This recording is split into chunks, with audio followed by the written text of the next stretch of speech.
Yesterday we were working on my partner putting a lot of pressure down and in to my body, and then the receiving end visualizes a visual circle for a vertical circle for the energy to go, and then drops underneath, and then slowly relaxes and stretches and finishes the loop.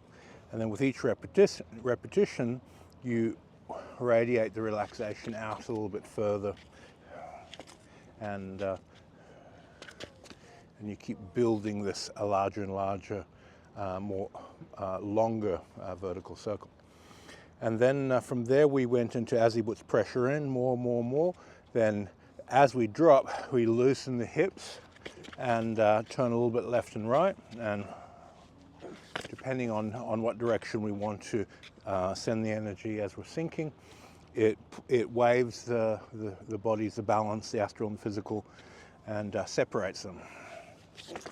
And if he catches my center, and you come underneath me to lift my base, so he's got me. Now I drop the hip, stretch the spine, let him have the upper part of my body, wave the hip, and it creates a counterforce. So that's the next part of this exercise. So you come under, lift, catch me a bit more, send the energy out. And now from here, I've got to stretch to there, regain my connection to the ground, wave the hip to get the separation, and then put a counter issue in.